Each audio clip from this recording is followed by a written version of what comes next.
अनेन किम सिद्धम, इससे क्या सिद्ध हुआ? सर्वे मनुष्यः परमेश्वरस्य स्तुति प्रार्थना उपासना पुरस्सरम एव सर्व कर्मानुष्ठानम कुर्यो इत्यर्थः। तो इससे क्या पता लगा? ये सब भगवान ने बनाया, सब भगवान की कृति है, सब भगवान का ही है। तो ऐसा करने से क्या सिद्ध हुआ? और जो वेद वेत्ता, जो ऋषि हुए, जो ज्ञानी हुए, मनीषी हुए, उन सब ने भी ऐसा ही किया, और जो मनुष्य हैं वो भी ऐसा ही करते हैं, और तुम भी ऐसे ही करना, ऐसे जो आदेश दिया। इससे क्या सिद्ध हुआ? अनेन किम सिद्धम, इससे क्या सिद्ध हुआ कि सभी मनुष्य जो हैं वो सर्वे मनुष्य परमेश्वरस्य स्तुति प्रार्थना उपासना पुरस्सरम एवं, उसको आगे रख करके ही जो भी काम करें तो पहले ईश्वर की स्तुति प्रार्थना उपासना। तो जैसे कभी कभी कुछ अनुष्ठान करते हैं ना, जैसे अभी योग ग्राम में आप वो करके आई शिलान्यास, तो अब वहां कौन से मंत्र बोलें? तो कोई कुछ बोलता है, कोई कुछ बोलता है। तो फिर ये जो पंक्ति है ऋषि दयानंद की, इनके कथनानुसार अगर उस कार्य से संबंधित कोई विशेष मंत्र हमें नहीं आता है, या तो उससे संबंधित कोई विशेष मंत्र है, तो वो बोलने चाहिए भवन निर्माण से संबंधित वेद में से निकाल के। अगर वो हमें नहीं आते हैं तो फिर क्या बोल लेना चाहिए? ईश्वर स्तुति प्रार्थना उपासना के मंत्र। क्योंकि इन्होंने कहा कि सर्वे मनुष्य, सब मनुष्यों को चाहिए परमेश्वर से स्तुति प्रार्थना उपासना पुरस्सरम एवं, ईश्वर की स्तुति प्रार्थना उपासना को आगे रख करके ही, माने पहले वो करें और तब उनको सर्व कर्मानुष्ठानम कुर्यु, तब सारे कर्म करने चाहिए। और ये विशेष कर्म के लिए ही बात नहीं कही जा रही है, बल्कि सामान्य कर्म के लिए भी। अब हम रोजाना पाठ पढ़ते हैं तो हमारा तो रूटीन का काम है, लेकिन तो भी पाठ पढ़ने से पहले क्या करना चाहिए? ईश्वर की स्तुति प्रार्थना उपासना। खाना खाते हैं रूटीन का काम है, तो कोई भी नहीं करता है, लेकिन जो जानते हैं वेद के उपदेश को, तो वो खाना खाने से पहले क्या करेंगे? ईश्वर की स्तुति प्रार्थना उपासना। मतलब वो ही मंत्र नहीं, अन्न पते बोल रहे हैं ना आप, वो भी ईश्वर की स्तुति प्रार्थना उपासना ही है। तो उस क्रिया से संबंधित, जैसे स्नान कर रहे हैं तो आपो हिष्ठा मयो भुवस्ता न ऊर्जे दधात न, ये भी प्रार्थना उपासना ही है ईश्वर की। तो जो भी काम करें तो उस काम से पहले ईश्वर को सामने रख करके, उसको केंद्र में रख करके काम करना चाहिए। तो अगर उससे संबंधित कोई मंत्र आपको आता है वेद में, तो उसके माध्यम से ईश्वर की स्तुति प्रार्थना उपासना करनी चाहिए। और उस कर्म से संबंधित कोई मंत्र नहीं आता है तो फिर ईश्वर स्तुति प्रार्थना उपासना के 8 मंत्र बोल लेने चाहिए। और वो भी नहीं आता है अगर किसी को, तो गायत्री मंत्र बोल लें। गायत्री मंत्र भी नहीं आता है तो ओम तो आता है ना, तो ओम बोल के अपने सारे काम कर लें। लेकिन प्रत्येक कर्म को करते हुए ईश्वर को ही पुरस्सरम एवं, उसको सामने रख करके ही, उसको केंद्र में रख करके ही अपने काम करने चाहिए। ये वेद की आज्ञा है।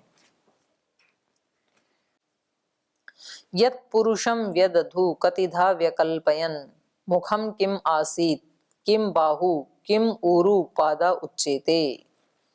कह रहे हैं कि ये जो आप उस परमात्मा को, ईश्वर को जो सर्वशक्तिमान कह रहे हो, तो उसके बारे में बताओ कि उसका डील डोल कैसा है, मुख कैसा है, पैर कैसे हैं, वो सब पूछ रहे हैं।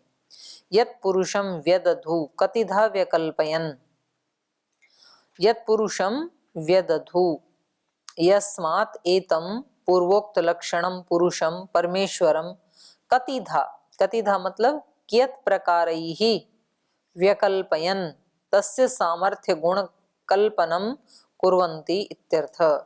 जिस परमेश्वर के बारे में पहले जो उपदेश किया, जो हमने पढ़ा है, उसके बारे में कितनी प्रकार से उसकी सामर्थ्य की, उसके गुणों की कल्पना की जाती है, तो वो कह रहे हैं। तम सर्वशक्तिमंतम ईश्वरम विविध सामर्थ्य कथनेन आदधु अर्थात अनेक विधम तस्य व्याख्यानम कृतवन्तः कुर्वन्ति करिष्यन्ति च। महर्षि दयानंद की ये शैली है कि वो कोई क्रियापद आता है वेद में तो उसको 3 काल के साथ जोड़ते हैं। पतिरेक आसीत, आसीत मतलब था, अस्ति, भविष्यति, तो तीनों काल से जोड़ते हैं क्रिया को। तो यहाँ भी मंत्रार्थ करते हुए पहले बोलते हैं कृतवंत, कुर्वन्ति, करिष्यन्ति, तीनों बोलते हैं। तम सर्वशक्तिमंतम ईश्वरम, उस सर्वशक्तिमान ईश्वर को विविध सामर्थ्य कथनेन, जो आपने विविध सामर्थ्य का जो उनका कथन किया है उससे, आदधु माने अर्थात अनेक विधम तस्य व्याख्यानम, अनेक प्रकार से उसका व्याख्यान कृतवंत ऋषियों ने किया उसकी सामर्थ्य का। कोई उसके लिमिटेड गुण तो है नहीं कि इतने ही गुणों को पिछले ऋषियों ने गाया था। तो हर ऋषि ने अपने अपने ढंग से अनेक प्रकार से उसके गुणगान को गाया। कुर्वंती अभी भी कर रहे हैं लोग। तो जितने जो मत पंथ संप्रदाय हैं वो अपने अपने ढंग से उसको स्तुति प्रार्थना उपासना करते हैं, तो करें, तो उसके तो अनंत गुण हैं। और करिष्यन्ति च, आगे भी करेंगे। तो ये पूछ रहे हैं कि मुखम अस्य पुरुषस्य मुखम किम आसीत। तो इन्होंने महर्षि दयानंद ने मुखम का अर्थ किया है मुख्य गुणेभ्य किम उत्पन्नम आसीत, क्योंकि मुख तो शरीर में मुख्य होता है ना। मुख नहीं है यदि मानो तो किससे तो खाएगा, और फिर नहीं खाएगा तो कैसे सारे शरीर की पूर्ति होगी। तो मुख क्या होता है, मुख्य।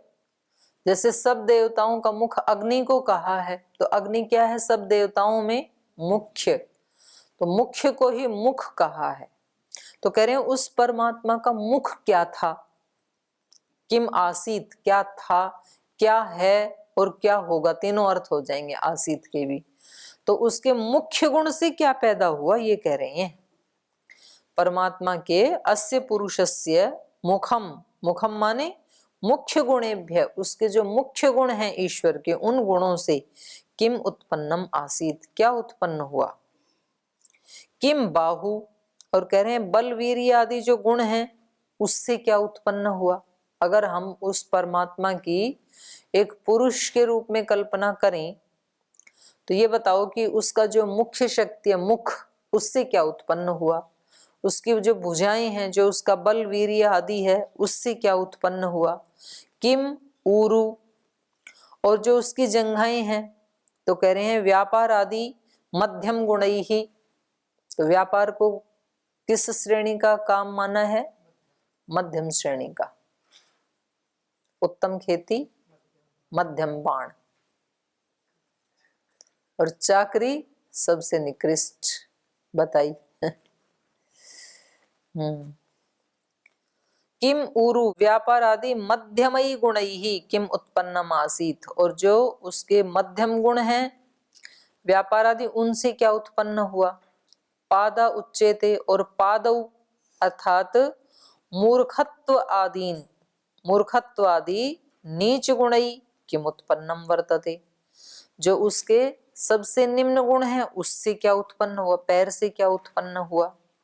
अस्य उत्तरमाह, उसका उत्तर दे रहे हैं अगले मंत्र में।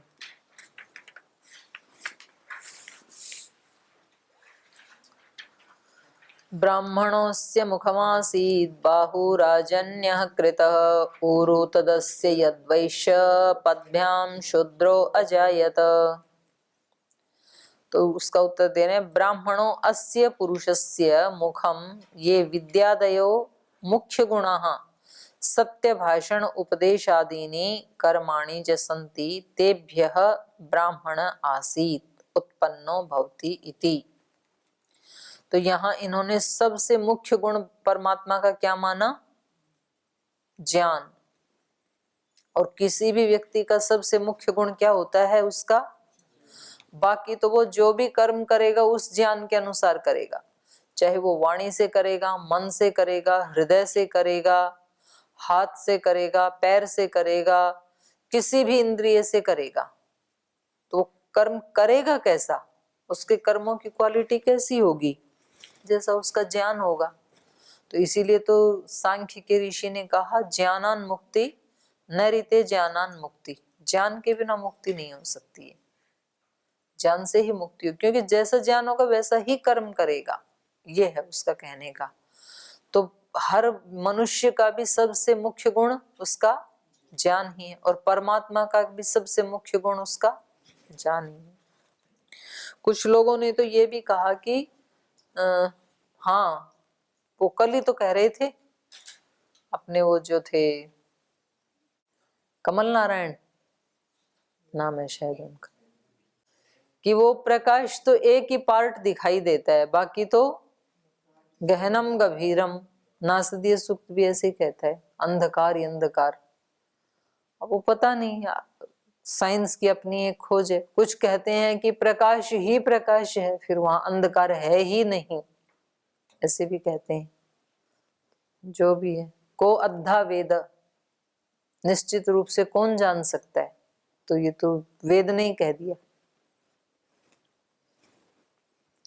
ब्राह्मणो अस्य मुखम आसीत, अस्य पुरुषस्य मुखम, मुखम का मतलब ये विद्यादयो मुख्य गुणा, जो ज्ञान आदि मुख्य गुण है परमेश्वर के, और सत्य भाषण उपदेश आदि नी कर्माणि च, और जैसा फिर ज्ञान होगा वैसा ही फिर सत्य भाषण आदि उपदेश आदि भी करेगा व्यक्ति। कोई व्यक्ति किसी दूसरे को कैसा उपदेश करेगा, जैसा उसका खुद का ज्ञान है। किसी व्यक्ति को खड़ा कर दिया जाए कि थोड़ा भाषण दो 5 मिनट, तो वो व्यक्ति कैसा भाषण देगा, जैसा उसका ज्ञान है किसी भी तरह का। तो इसलिए कह रहे हैं सत्य भाषण उपदेश आदि कर्माणि, जो सत्य भाषण या सत्य उपदेश आदि जो कर्म हैं, सत्य उपदेश आदि कर्माणि च सन्ति तेभ्यः ब्राह्मण आसीत, तो उस उनके गुण से ब्राह्मण आसीत, आसीत मतलब उत्पन्नो भवति इति, ब्राह्मण परमात्मा के मुख से उत्पन्न होते हैं। तो इससे क्या पता लगा कि परमात्मा का मुख्य गुण ज्ञान है, और जिसमें ज्ञान की प्रधानता है वो व्यक्ति ब्राह्मण है।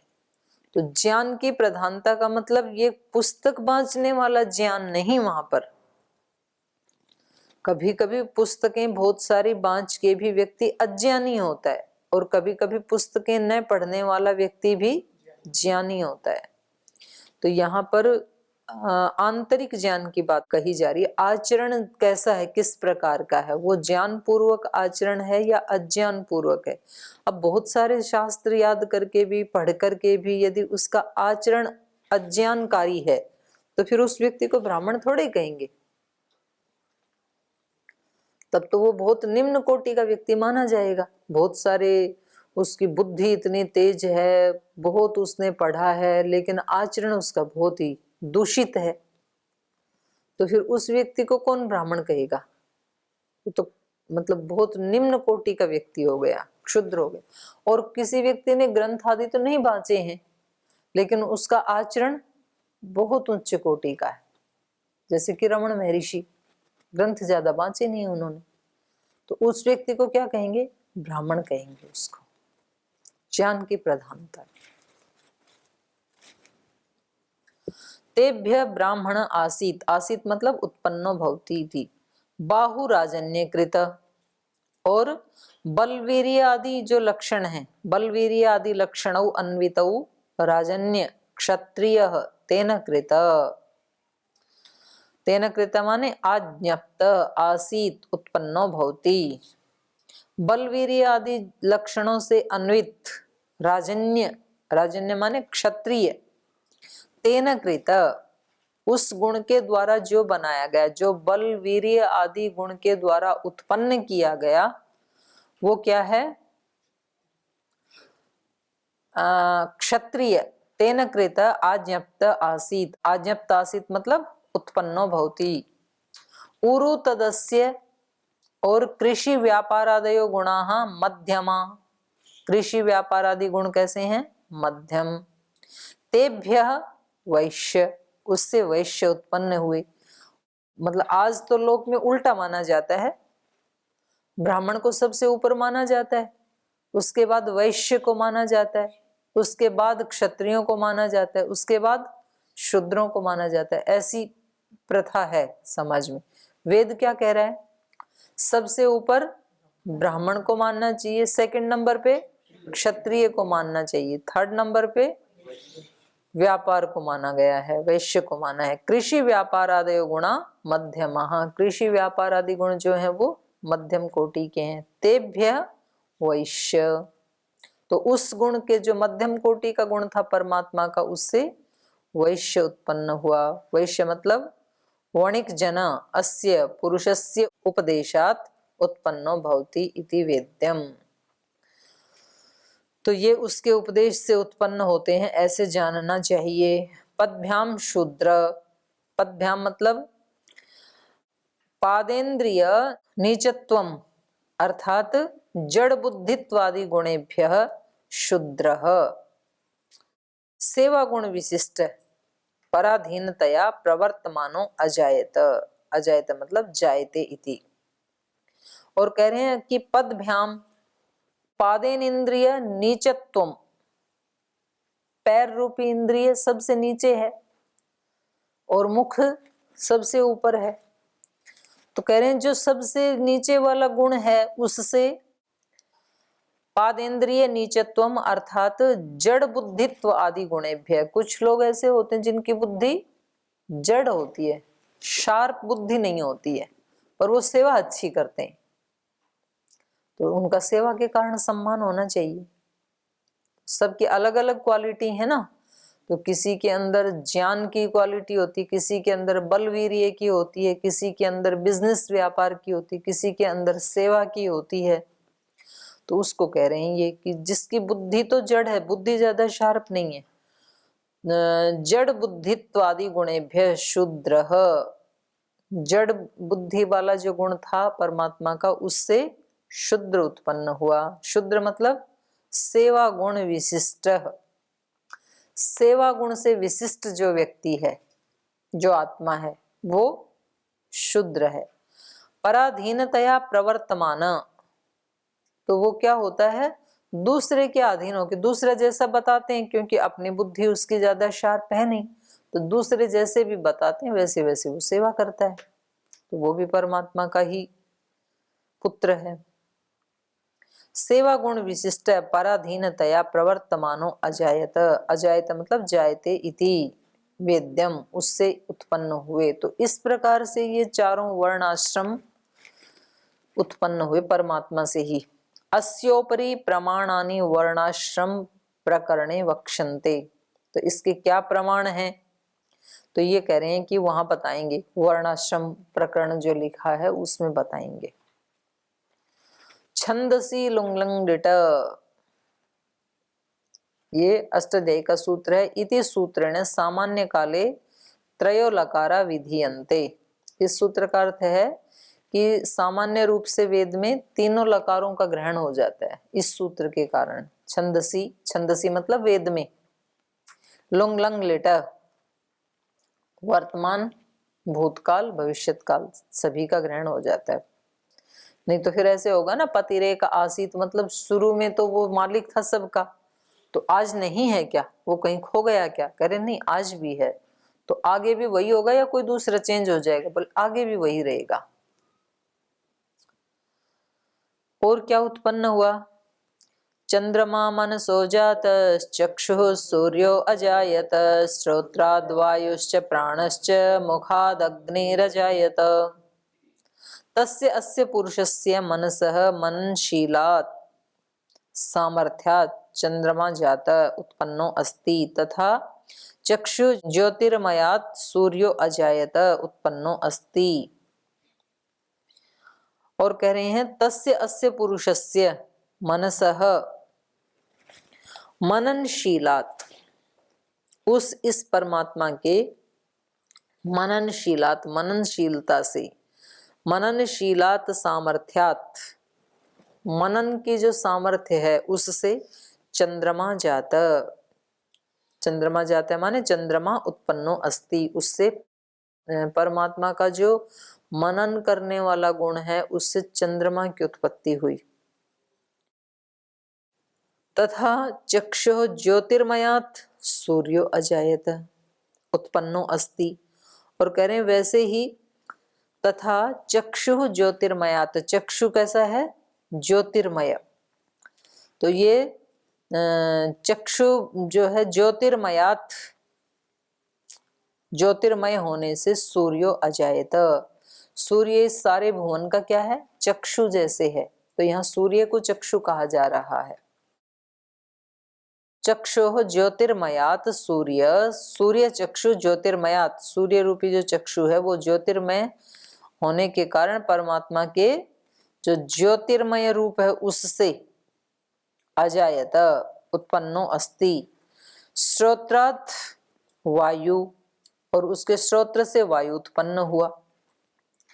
श्रोत्र आकाशमयात आकाश नभ उत्पन्नम अस्ति, जो श्रोत्राकाश, आकाश तो सभी जगह विद्यमान है, पर एक हमारे कान के अंदर जो, ये तो न्याय दर्शन में भी बताया ना, श्रोत्र के अंदर जो खाली स्थान है उसी को श्रोत्र इंद्रिय कहा है। श्रोत्र इंद्रिय और कुछ नहीं है, जो श्रोत्र इंद्रिय के अंदर खाली स्थान है आकाश है, उसको ही श्रोत्र इंद्रिय का। वहां भी, यहाँ भी ऐसे ही कह रहे हैं, श्रोत्र आकाशमयात आकाश नभः उत्पन्नम अस्ति, जो श्रोत्र आकाशमयात, श्रोत्र वाला जो आकाश है, श्रोत्राकाशमयात आकाश, आकाश माने नभः उत्पन्नम अस्ति, परमात्मा का जो श्रोत्रमय आकाश है उससे ये आकाश उत्पन्न हुआ, नभ उत्पन्न हुआ, क्योंकि आकाश का विषय क्या है, शब्द, और शब्द सुनाई देता है श्रोत्र में। तो जो परमात्मा के श्रोत्र रूप के अंदर का जो आकाश है उससे ये उत्पन्न हुआ, ये नभ उत्पन्न हुआ। श्रोत्र आकाशमयाद आकाश नभ उत्पन्नम अस्ति, वायुमयात वायु उत्पन्न अस्ति, और उसके वायुमय होने से ये वायु उत्पन्न हुआ। कौन, प्राणश्च, जो प्राण है। ये जो वायु बह रहा है ये क्या है, परमात्मा का प्राण है। जैसे हम प्राण ले रहे हैं तो ऐसे ही ये जो वायु बह रहा है ये समझो परमात्मा प्राण ले रहे हैं, ये परमात्मा का प्राण है। वायुमयात वायु उत्पन्नो अस्ति प्राणश्च सर्वेन्द्रियाणि च उत्पन्नानि सन्ति। तो इस प्रकार से परमात्मा के एक एक विशेष गुण से ये सब इंद्रियां उत्पन्न होती हैं। मुखान मुख्य ज्योतिर्मयात अग्नि अजायत उत्पन्नो अस्ति। मुखात का मतलब है मुख्य, उसका जो मुख्य गुण है वो क्या है, ज्योतिर्मय। तो कहा ज्योतिर्मयात अग्नि अजायत, जो उसका ज्योतिर्मय रूप है उससे ये अग्नि उत्पन्न हुआ। जो पार्थिव अग्नि है वो भी, और जो बिजली आदि अंतरिक्ष में है या सूर्य जो द्युलोक में है, सब प्रकार की जो अग्नि है वो किससे उत्पन्न हुए, भगवान के ज्योतिर्मय रूप से। मुखात मुख्य ज्योतिर्मयात अग्नि अजायत उत्पन्नो अस्ति। और क्या हुआ उत्पन्न, नाभ्या आसीदंतरिक्षं शीर्ष्णोद्यौ समवर्तत पद्भ्यां भूमिर्दिश श्रोत्रात् तथा लोकान् न कल्पयन्। अस्य पुरुषस्य नाभ्या, इस परमात्मा पुरुष की नाभि से अवकाशमयात सामर्थ्यात अंतरिक्षम उत्पन्नम आसीत। उस इस परमात्मा के नाभ्या, नाभि से अवकाशमयात सामर्थ्यात, जो अवकाशमय सामर्थ्य थी उससे अंतरिक्षम उत्पन्नम आसीत, परमात्मा के अंदर आकाश, एक तो उसके श्रोत्र का आकाश, उससे तो ये वाला आकाश उत्पन्न हुआ। और करें उसके अंदर जो स्पेस है, उसके अंदर जो आकाश है, पुरुषस्य नाभ्या अवकाशमयात, पुरुष की नाभि से अवकाशमय, और वो कैसी है नाभि, अवकाशमय, अवकाशमयात सामर्थ्यात, अवकाशमय सामर्थ्य से अंतरिक्षम उत्पन्नम आसीत, ये अंतरिक्ष उत्पन्न हुआ। एवं शीर्ष्णः शिरोवत उत्तम सामर्थ्यात प्रकाशमयात द्यौः सूर्यादि लोकः प्रकाशात्मकः समवर्तत सम्यक उत्पन्नः सन् वर्तते। और करें इसी प्रकार से एवं शीर्ष्णः, शीर्षण का मतलब है शिरोवत उत्तम सामर्थ्यात, सिर के समान उत्तम सामर्थ्य से। हमारी सबसे उत्तम सामर्थ्य कहाँ रहती है? यही रहती है। तो इसलिए सिर को कहा यहाँ पर उत्तम सामर्थ्य वाला। शिरोवत उत्तम सामर्थ्यात प्रकाशमयात, सबसे उत्तम सामर्थ्य कौन सी है? ज्ञानमय, प्रकाशमय। उस सामर्थ्य से क्या उत्पन्न हुआ? द्यौहु, सूर्य आदि लोक। सूर्य आदि लोक परमात्मा की सबसे उत्तम सामर्थ्य का प्रोडक्ट है। सूर्यादि लोकः प्रकाशात्मकः समवर्तत, समवर्तत माने सम्यक उत्पन्न सन वर्तते, अच्छी प्रकार से उत्पन्न होकर के विद्यमान है। ये जो सूर्यादि द्युलोक है ये परमात्मा के प्रकाशात्मक रूप से, मुख्य रूप से उत्पन्न हुआ विद्यमान है। पृथ्वी कारणमयात सामर्थ्यात परमेश्वरेण भूमि धरणी उत्पादिता अस्ति। और कह रहे हैं इसी प्रकार पदभ्याम भूमि पृथ्वी कारणमयात, पृथ्वीमय कारण से, पृथ्वी कारणमयात सामर्थ्यात, जो पृथ्वी जैसी उसकी जो सामर्थ्य है उस सामर्थ्य से परमेश्वरेण भूमि धरणी उत्पादिता अस्ति, इस भूमि को उत्पन्न किया गया। जलम च, जल को उत्पन्न किया। शब्द आकाश कारणमयात तेन दिश उत्पादिताः, उसकी किस किस सामर्थ्य से क्या क्या उत्पन्न हुआ ये वेद मंत्रों से महर्षि दयानंद बता रहे हैं सृष्टि क्रम का।